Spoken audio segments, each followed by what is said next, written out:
friends! Today we're going to read another version of Goldilocks and the Three Bears, and this is by James Marshall. We've read one of his stories, The Three Little Pigs.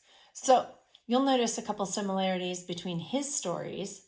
The characters, if you notice, are a little bit fluffier. He draws them kind of bigger and rounder, and the main characters seem to have just a wider appearance. Also notice, my guess is that James Marshall, based on his phrasing of words, is actually an English author. So see if you can find some clues into this story that let you know that this author is not from the United States, but maybe from another country, because they use slightly different phrases. So I hope you enjoyed today's story of Goldilocks and the Three Bears. It is a classic tale. And I love the way James Marshall phrases a few things and points out a few things about Goldilocks. I mean, she barges into people's houses. How does nobody ever think that that's a bad thing? So notice what James Marshall does to bring your attention to maybe some of the things that Goldilocks does that she shouldn't be doing. I hope you enjoyed today's story. Thanks for listening. Goldilocks and the Three Bears, retold and illustrated by James Marshall. Once there was a little girl called Goldilocks. What a sweet child, said someone new in town. That's what you think, said a neighbor. What do you think the neighbors think of Goldilocks? One morning, Goldilocks' mother sent her to buy muffins in the next village. You must promise not to take the shortcut through the forest, she said. I've heard that bears live there. I promise, said Goldilocks. But to tell the truth, Goldilocks was one of those naughty little girls who did exactly as they please. Shortcut, danger, very risky, not a good idea. Turn back, go the other way. What is Goldilocks thinking right now? Meanwhile, in a clearing deeper inside the forest, in a charming house all their own, a family of brown bears was sitting down to breakfast.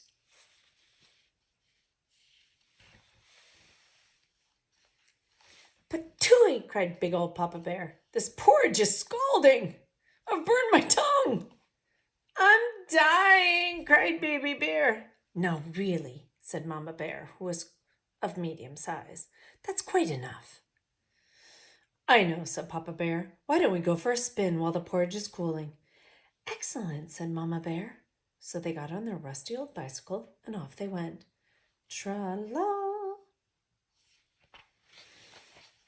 A few minutes later, Goldilocks arrived at the bear's house. She walked right in without even bothering to knock. On the dining room table were 3 inviting bowls of porridge. I don't mind if I do, said Goldilocks, helping herself to the biggest bowl.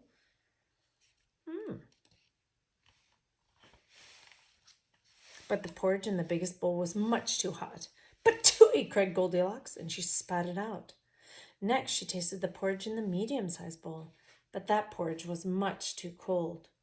Then Goldilocks tasted the porridge in the little bowl, and it was just right, neither too hot nor too cold.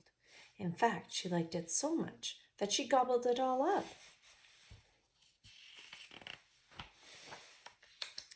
Feeling full and satisfied, Goldilocks thought it would be great fun to look around. Right away, she noticed a lot of coarse brown fur everywhere. They must have kitties, she said. In the parlor, there were 3 chairs. I don't mind if I do, she said, climbing into the biggest one.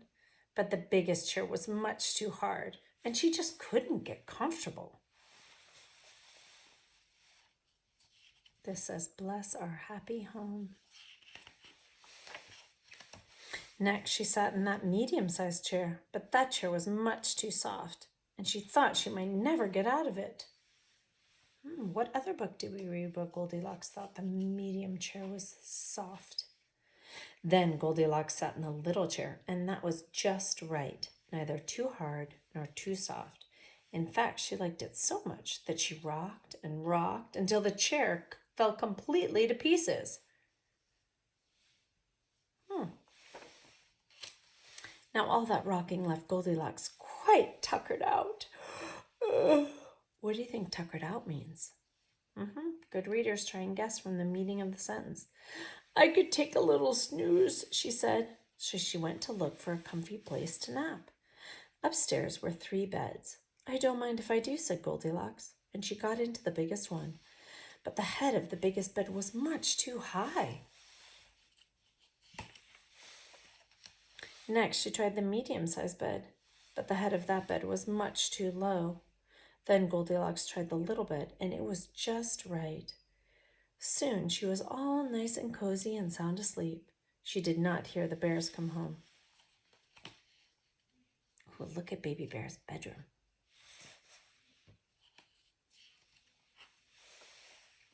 The 3 bears were mighty hungry, but when they went in for breakfast, they could scarcely believe their eyes. Someone has been eating my porridge, said Papa Bear. Someone has been in my porridge, said Mama Bear. Somebody's been in my porridge, said Baby Bear, and eaten it all up. In the parlor, the 3 bears were in for another little surprise. Someone's been sitting in my chair, said Papa Bear. Somebody's been sitting in my chair, said Mama Bear. Somebody's been sitting in my chair, said Baby Bear, and broken it to smithereens. The 3 bears went upstairs on tiptoe, not knowing what they would discover. At first, everything seemed fine, but then Papa Bear lay down on his big brass bed. Someone's been lying in my bed, he cried, and he was not amused. Amused means to be happy. He was not happy. Egads, cried Mama Bear. Someone has been lying in my bed. Look, cried Baby Bear. Someone has been lying in my bed, and she's still there. It looks like he's sticking out his tongue. Notice the carpet underneath him. Interesting.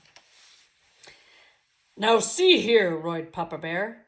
Goldilocks woke up with a start, and her eyes nearly popped out of her head.